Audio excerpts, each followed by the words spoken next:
Hello, everybody, and welcome to Open Mic 10 at Miami Beach Urban Studios.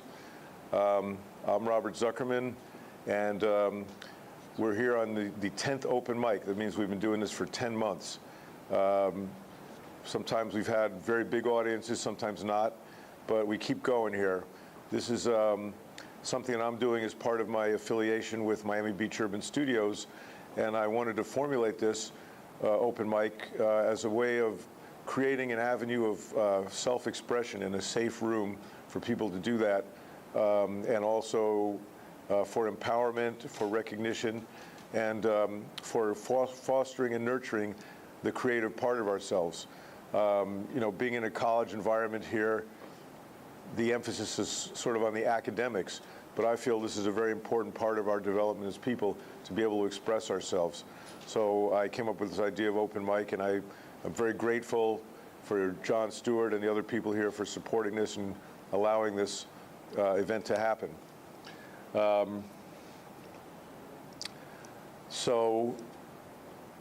Well, I know we're not supposed to, like generally on TV and award shows, we're supposed to steer clear of like social and cultural issues, but there's been some talk, and I just want to go over something. There's been some talk in the news about certain people being upset with the Oscars because of the exclusion of films, by African-American filmmakers and so forth, and that certain people are boycotting the Oscars. And I just saw on the way down here that Tyrese Gibson is calling on Chris Rock to step down from his position as host of the Oscars and to boycott. I don't know if you saw that or not.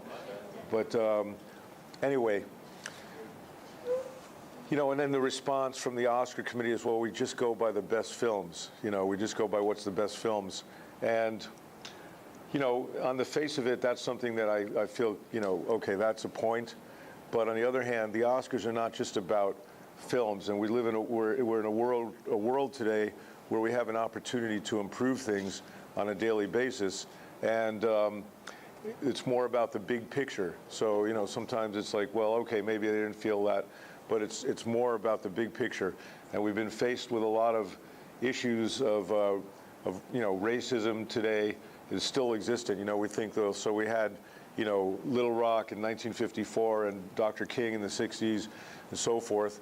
But we've come a ways, but we still have quite a long way to go. So I think every opportunity has to be taken to chip away at the wall, as it were. And so anyway, I don't want to get into a whole long thing, but my personal feeling is that is an issue that should be addressed. And I worked in Hollywood for many years, and my particular issue is is gun violence. And I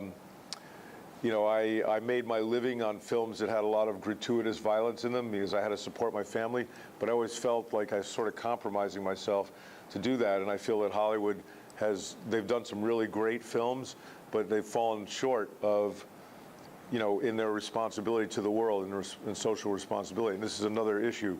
So anyway, with that in mind, I'm just saying that every day we all have opportunities to make things better and to connect and to reach out, and it takes very little to make an action, to do something. And I'm kind of like making a very around the bend segue here, because as I was coming in here tonight, I heard a young man out on the street playing blues harmonica, and I was just going to keep going on my way, and I said, hey, wait a minute. So I turned around and went back, and I met this young man who was just playing really great music in the street, and his name is King David. And I want to bring him up here to bless us with his gift. So King David.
fought the law, and guess what? The law won. Me, I knew I was a gangster the first time that I saw one. It was Capone and Corleone. They inspired my desire to build an empire of money and power from gunfire. I had no figure to father me, and I was sick of the poverty, and so strong-arm robbery, it never seemed to bother me. I was true to the street life. That means I sleep light, and I seek fights, and I keep my heat tight so I can eat right throughout the weeknight. And on the weekends, that's when they run up, but they get done up, because my gun would bust from sundown to sunup. They call me the boogeyman. I'd be like, boom, and you'd be lifeless. I was like a stick of dynamite. Just a spark could ignite this.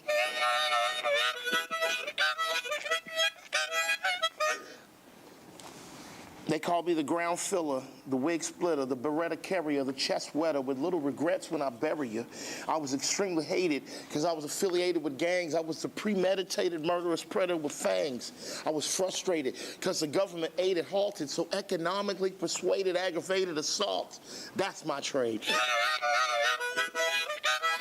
It's my need to get paid. That's why people lying in the grave. And now I'm looking at this mess that I've made. My neighborhood is a battleground. My sidewalks are cemeteries. Homes are prisons, and the walls are just obituaries. And it's just an everyday thing to me. It's a shame that we ain't as free as we claim to be. I mean, I can't love another person if I don't love myself. And since I'm dead inside, it's easy to kill somebody else. It's never felt. I need help real fast, but who can I ask? And how much longer can I last if this gun I grab? I got liquor for the courage. I got blunts to forget. I got cocaine to stimulate the next hit. And it never quits. And I can't resist it because I'm hooked on the thrill, watching other people get killed.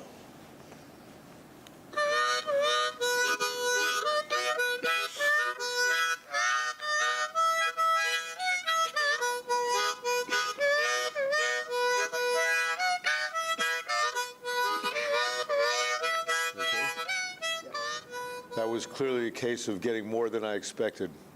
Yeah. So thank you for that. And maybe we'll have you back up if you want to do more in a little bit. But right now I'm going to introduce Patrick Duvall, who has been here through most of our open mics and sings straight from the heart, from deep in the soul, and that's what I really am drawn to about people who do things like that. So he's also a colleague, and he recently invited me. He's a teacher at a big high school here called Ferguson, and he invited me down there and set it all up, and it was just a great day. So thank you for that, Patrick, and thanks for coming. Patrick Duvall, everyone. All right, this is song is called Love It.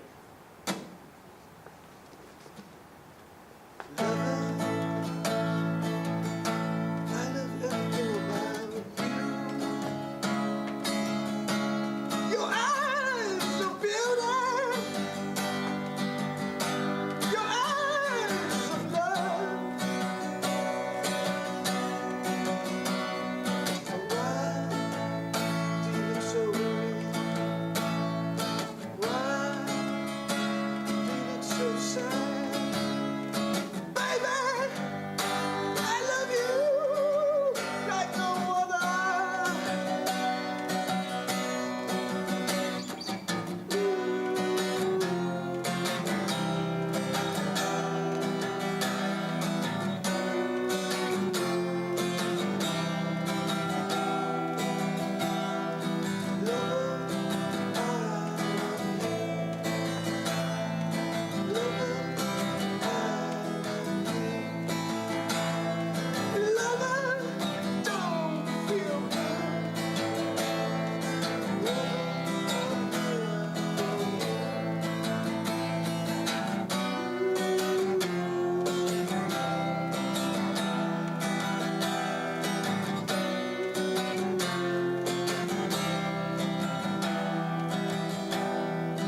This next song is from my last album. It's called Everywhere She Goes.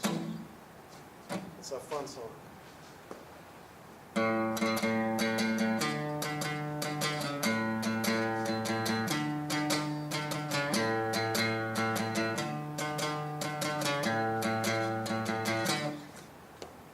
She's such a pretty girl. You see her everywhere she goes. She's always drinking her margarita. Everywhere she goes. Everywhere she goes. She never ever seems to look my way. She's always way too stoned. Always drinking her margarita and turning on the phone.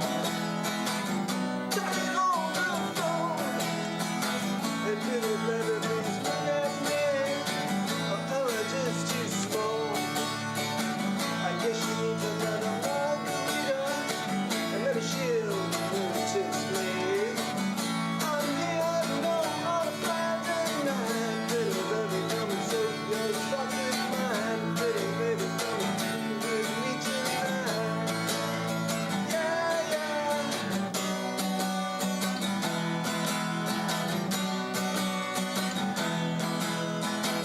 Hey, señorita, can't you see me over here? I like the way you dress. It makes me wanna confess that I wanna be with you. Hey, señorita, can't you see me over here? I like the way you dress. It makes me wanna confess that I wanna make love to you. Everywhere make love to you. Everywhere make love to you. She's such a pretty girl, but who's now with a margarita by her side? Let me see your ID, girl. Are you even 21, girl? Are you even 21, girl? I wanna know you for a minute. I just can't see it in her eyes. I'm here all alone on a Friday night. Pretty baby, you so close, fucking fine. Pretty baby, come and keep with me tonight. Yeah, yeah. Wow. I'll change it up, you know? Cool, man. And while he's greeting them, he's like kissing and fondling all over his wife, right? Just in front of everybody. And then the scene cuts to him with his face zoomed in, the camera zoomed in on his face, and he's doing whatever he's doing. He's having sex or whatever, you know? And after a while, you know, it gets like, oh snap, he's Jim Carrey having sex. I've never seen this before. So the camera zooms out, and then it zooms out to him having sex with a guy. But he wasn't just having sex with a guy. He was having sex with a guy who has this nasty looking 70s porno handlebar mustache. That's what was happening. And it wasn't the fact that he was having sex with a guy that like turned me off. It was the fact that he was having sex with a guy with a handlebar 70s porno mustache. Like, why is this guy having sex with Jim Carrey? He should be on a unicycle juggling apples. Appreciate that. These are new jokes, people. Working on these. I am working on these jokes. What else do I have? Ladies, you guys, how you doing back there? Good. What? Why? Are you trying to get me drunk? Slowly but surely. Yeah, alcohol does make you, let's keep you warm. There's no heat, and I think they have the AC on. Right, there's no heat, and there's not enough black people in here to stay warm. It's just not enough for that at all. Yeah. Oh, but, yeah. What else do I have in here? To resort to the book. I want to try and keep it clean today, but I don't know if that's going to happen. Let me see. Rappers.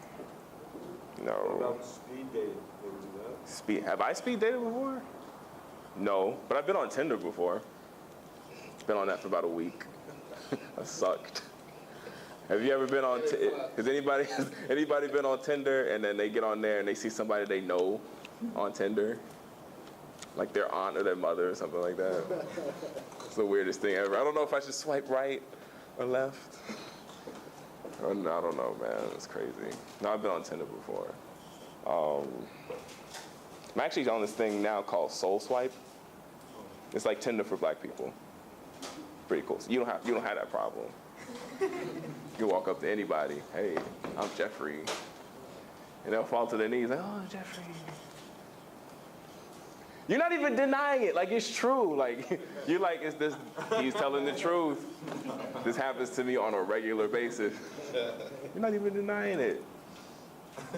I don't expect you to, because you're Jeffrey.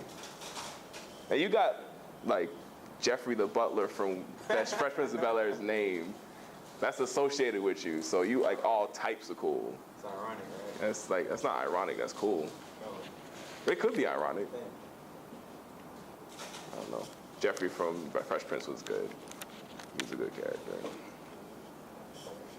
Let me see. Anybody on social media? Instagram, Facebook? You, bro? Yeah. You on there? Okay, so I'm gonna ask you. Have you ever been on Instagram and you see like a cute girl on there and you scroll like, oh snap, she's cute. So you click on her page and you scroll through her pictures and every other picture is a picture of a kid. But you have no idea whether that's her kid or not because she didn't make it clear. But he comes out in the background, like way back in the background. The kid? Yeah. No, the kid is like in the camera. Like the kid is right there. And she's like making kissy faces on the kid, but she just puts like a heart emoji under it. Doesn't make it clear whether that's her kid. All I ask is that you make that clear. You know what I mean? Make it clear that that's your kid on Instagram. Like put a hashtag on it.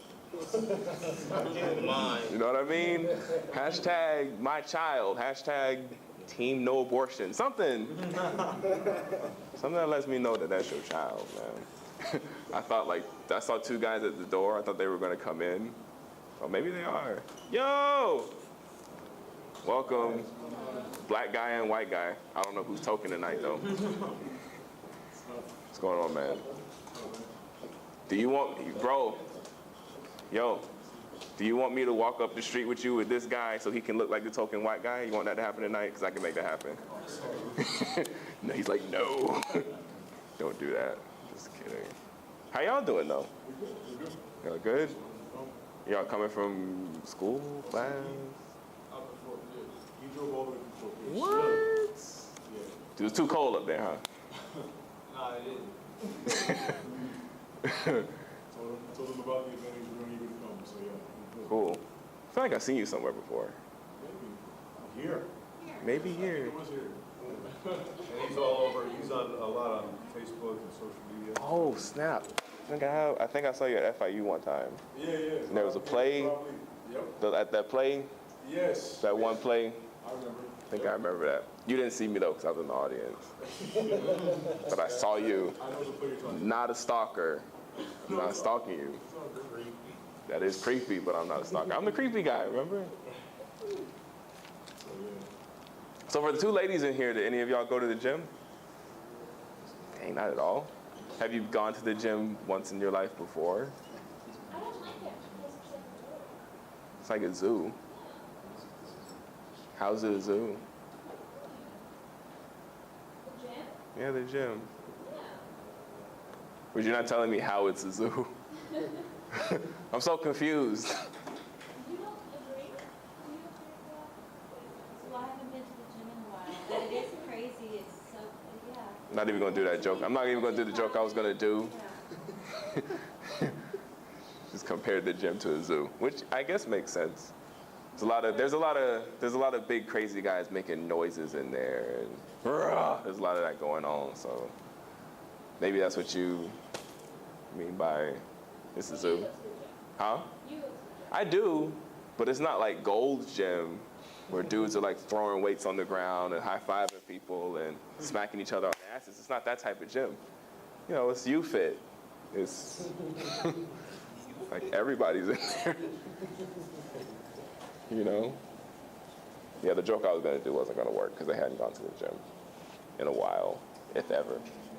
But Yeah, man. Robert, how's it going? Well, Izzy, thank you. Going good? Do you have a joke? Because mine aren't working. Come on. No, I was trying to think if I know any Jim jokes, but I don't really. Jim Carrey? Oh!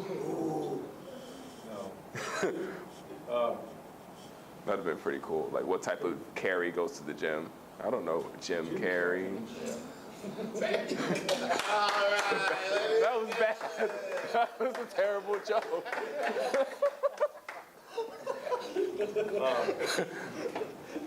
I'm gonna write that down just for King David, even though it was the worst joke ever in life. Did you hear about the guy that goes into a bookstore in New York City, and he goes up to the counter, and the girl asks him, "What can I help you?" And he says, "Yeah, I'm looking for a new book. I can't remember the title, but it's a new self-help book for men with short penises." And the girl goes, "Oh, I don't think it's in yet." And he goes, "Yeah, that's it. I'll take a copy." That was good. I think I got one. This is not mine. This is Louis C.K.'s. This is Louis C.K.'s joke. I'm trying to think of it. What do you call a lesbian that drives a Ford Windstar full of penises? I'm sorry. What do you call a lesbian that drives a Ford Windstar full of penises? Anybody? A Dick Van Dyke. I really like that one. Yeah. By the way, do you know Dick Van Dyke's birth name before he changed it? I don't. He was born Penis Van Lesbian. Oh. And he changed it to Dick Van Dyke. Fun facts. Robert's got all the fun facts. I'm a little older than you guys, so I know a little bit of that history. Yeah. Somebody should have been in this room and like, is that true? Is that really? Somebody's Googling right now. Somebody's Googling it right now. Dick Van Dyke's real name. Hey, you lied to me. It's a joke. It's a joke.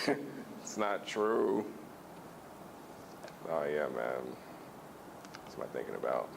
You hear about 92-year-old guy, Mr. Goldfarb. He's having his physical exam.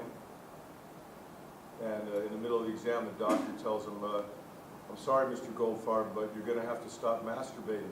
And he goes, "Why?" He goes, "Well, I'm trying to examine you." Since we're on masturbation and penis jokes. Get him. Come on. Since we're on that now. Yeah. I'll probably say something I just came up with. So, anybody like gotten caught masturbating? Everybody Of course, Jeffrey hasn't because he doesn't do it. Everybody lying. Everybody lying. Has anybody ever gotten caught like masturbating from somebody, and then they got caught, but while the person's in the room, like you're still going? Looking at him. And you're looking at them. They're like, and they're in the room, like, why are you still masturbating? Because I'm almost there. I gotta finish. Just thought about that one. Jeffrey doesn't do that though. He's probably not put his hand on his penis not one time. He's got somebody else to do it for him. His girlfriend says, "Are you gonna take a shower?" "Yes, let me wash it for you." He's laughing because it's true. It was this morning. He's never washed his penis with soap and water a day in his life. His girlfriend's always done it for him. Patrick, you got a girlfriend, right? Yeah. How long? You been together? Oh, man. 15 years. 15 years? Got cobwebs, man. I don't know. You got cobwebs. Meaning that you've been off of like the dating scene for a minute, right? Yeah. But you like, so you're like, you've been in a relationship for 15 years? Yeah. You like black people, like you don't get married. I mean, Because like, we're like black people, we don't get married until like after being together for 30 years. yeah. I don't know what that is. That's me right now. You know what? Go ahead and make you my wife after 30 years being together. Seriously, that's not even a joke, that's what we do. Like my parents did that. My parents have been together. They were together for 21 years before they got married. Yeah. They didn't even really get married for the right reasons. They got married just in case something happened, for insurance purposes. That's why they got married. They didn't get divorced 3 months later, did they? No, they didn't. Came close though, no, I didn't. Nah, man, but 15 years, man, that's cool, man. It's still there. Anybody else in relationships? Married? What about, how long, man? 7 months. 7 months? Oh, it's fresh. Still in the honeymoon phase. Yeah. The sexual activity is still like potent. You're still doing that. That's why you're wearing the red shirt. I don't know. That was just something. Doesn't make any sense. It was just random. Boo.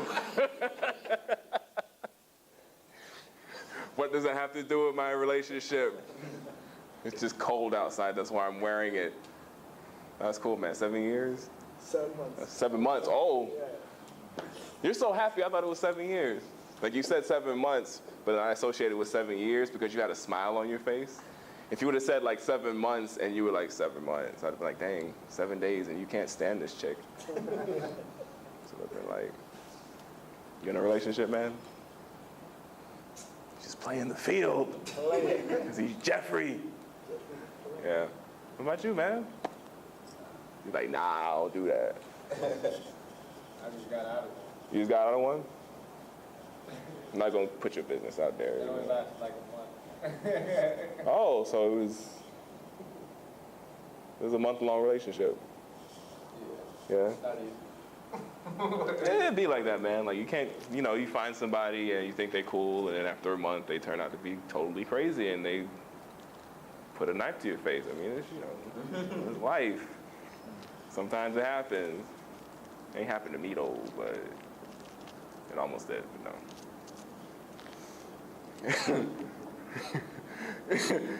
King David, you want me to like leave now. Jim Carrey. You're just like, Carrey. Stick with Jim Carrey. that's the only Jim Carrey joke I got, man. That's it. It came off the dome and it was really bad. That's all I got, man.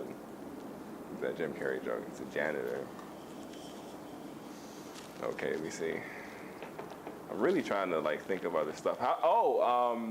Did y'all watch the State of the Union address with Obama? Did y'all see when he walked off the stage and dropped the mic? Did y'all see that part? Sexual chocolate. He literally did that. Yeah. He said, "I'm Barack Obama and I approve this message," dropped the mic and walked off. Literally. He spent a lot of time after shaking people's hands and greeting people. He did. So yeah, so it kind of like reduced the coolness. Because after you drop the mic, you're just supposed to exit the room like 5 seconds after that. He just dropped it and, "Hey, how you doing? I'm Barack Obama and I just dropped the mic." That's what he did. State of the Union address. Who are people going to vote for? Nobody? You don't know? Hillary? Sanders? Anybody else? Trump. There's always at least one person in the audience that says Trump. Why Trump? I'm putting you on the spot now just to see if you really gonna vote for him. Huh? We believe the same thing. So- Castro's everything around me. No, deal, y'all. Thank God. Donald Trump, man. Palin just endorsed it. Who? Palin. Yeah. But Sarah Palin? Sarah Palin is just like, He's gonna get in office one way or She the other. wants to be vice, right? yeah, she's trying to. If that match happens, Well, you see what it did for McCain, so maybe it's not that I don't know. Like Donald Trump, That's it. he speaks his mind. So and people are liking that, whether he likes them or not. People are liking the fact that Donald Trump is speaking his mind a lot. Whether he likes it or not. Whether he likes those people or not. It's a little bit of a stretch to refer to what's in his head as a mind. Right. Sorry about that. But, Which head are we talking about? right. He doesn't have a lower head. The head of state or the head of shaft? Which one are we talking about? I don't know. I think Jeffrey's my go-to guy to make fun of. 'Cause it's just, Bring it back over here. bring it back over to Jeffrey. How come you don't have a girl with you, man? I don't know. You don't know? Yeah, you do. Yeah, you do. I was in a rush, actually. Huh? I was in a rush, actually. You was in a rush? Yeah. You just in a rush to get here? Yeah. There's like 7 of us in here. That's cool, man. Are you gonna do something? No, not today. Not gonna spit poetry? Not gonna rap? You're not gonna just stand up here and look good? Just walk around in front of the camera. Walk around in front of the camera and just look at it.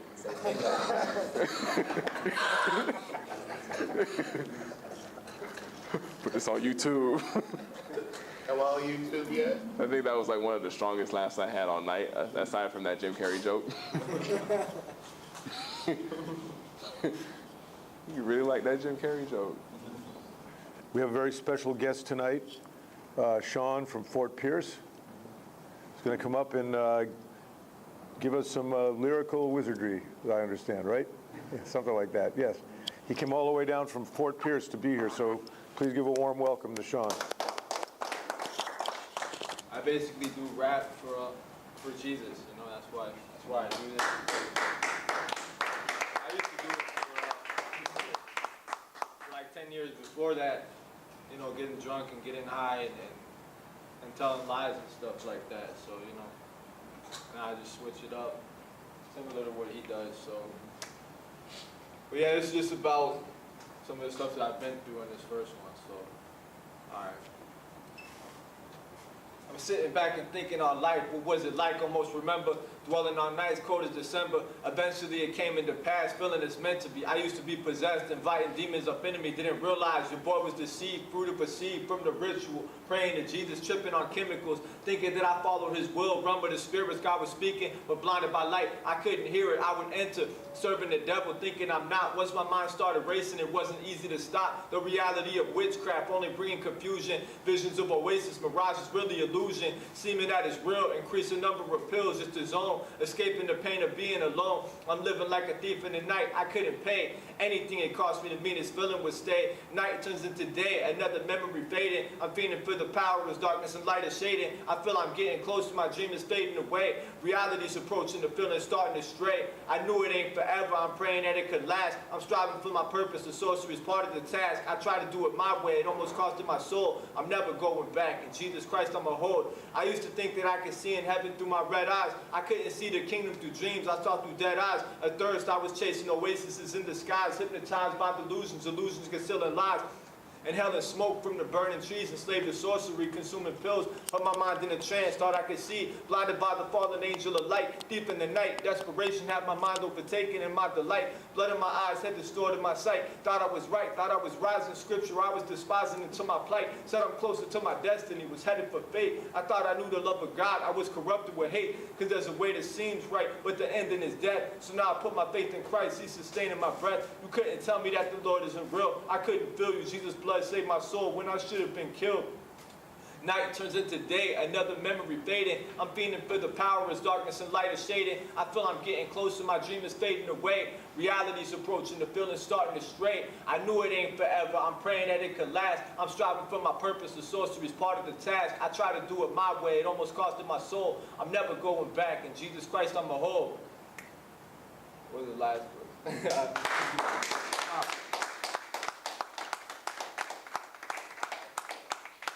Desperate. Got this desire urgent, it's hectic, consuming all my thoughts and my reason, months into seasons, up into years, drifting away. What can I say? I was righteous in the sight of my mind, night and today. They're thinking that I'm crazy, I'm thinking of inspiration. My mind going quickly, my state of mind being shaken. I'm giving an ultimatum to follow this dream of Jesus. Confronted with the truth, my flesh is feeling I need this. Eventually it costs, the lake of fire I'm tossed. I really love the Lord, I put my dreams on the cross. I'm never going back, I did it all in deception. He opened in my eyes, he shifted me in correction. I gave it all away, I'll never worship the devil. I'm bowing to my Savior, he lifted me to this level. Sometimes I think back and wonder, even desire. I'm seeing through illusion, pull me out of the fire. Night turns into day, another memory faded. I'm feeling for the power as darkness and light are shading. I feel I'm getting closer, my dream is fading away. Reality's approaching, the feeling's starting to stray. I knew it ain't forever, I'm praying that it could last. I'm striving for my purpose, the sorcery's part of the task. I try to do it my way, it almost costed my soul. I'm never going back, in Jesus Christ I'm a hold.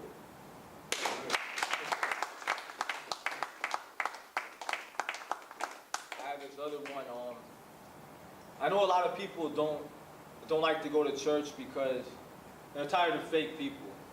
They're tired of people who ask for millions of dollars so they can go buy a jet, you know, and they say they do God's will. And a lot of these fake leaders have been actually leading people astray, you know, and showing people a very skewed view of who Jesus really is, you know, and just religious and taking money from people when they should be giving money back to people. Things like that get on my nerves, you know, and so, and it gets on God, it gets God angry, you know what I mean? And so that's what this one is about. All right. The Holy Spirit filled me, and really they want to kill me. They prophesying in their flesh, living by their feelings, the realness. Because Yeshua sent me, you'll never kill this. They lie behind my back, these pastors will never feel this. I'm down to kick a table, they preaching a den of thieves. Their consciences is seared, the spirit they're down to grieve. But he's coming back, bringing a sword, bringing it raw. When their judgment comes to pass, they ain't hearing from the Lord. Y'all could ignore me, but I don't need your affirmation. When the word will come to pass, see the confirmation. Because I ain't rich. In heaven, I'm seated with Christ Jesus. I ain't got to floss a business suit, people pleasing. And I ain't going to rob you for your check like these wolves, so they come in sheep's clothing like Jesus said they would. Time is now. There's no one to stop me. I speak truth. Because judgment's at the house of God. Axe is at the root. I gave you fair warning. Beware. And then the second one, false apostles transformed like the devil, angel of light, staging miracles to sway you, to feed into their delight, taking scriptures out of context, supporting their own deceit, but their judgment's coming swiftly, their sins are almost complete. Eventually they'll even sell out and deny Christ. If they living for that money, it's anything for a price. Condemnation for spreading lies, lacking hesitation, a counterfeit authority, true prophets they really hating. A fool is the one who refuses and hates correction. Their minds becoming reprobate, failing spirit is testing, but they're wise in their own eyes. That day they'll be surprised when Yeshua says, I never knew you. See through their disguise, they'll be beaten with many stripes because they knew the Bible, but they disobeyed the master, unprepared for his arrival. They'll be weeping, gnashing of teeth and beef there. I gave you fair warning, beware. When they cry to the Lord, he won't hear him because they don't fear him. They're leading sheep astray, so their judgment's only near and they ain't hearing. Their ears are stopped, thinking they're the top, that nobody else above them think their value's what they got, like the Pharisees, without an anointing, preaching the heresy, encourage simple living with hypocrisy, preparing me. My heart is conforming to God's, feeling his passion. The flames are reserved for the judgment that's everlasting. Even worse is the ones who's anointed like King Saul will rebel against the Lord. Pride comes before a fall, turning grace into reason to sin with no reverence. They're hating on the righteous, they fight this up to their severance. They're living with respect in a person's, judging possessions, and they're measuring successes by numbers in their collection, manipulating people for money, feeding their lust, but they're servants of corruption and never gaining enough.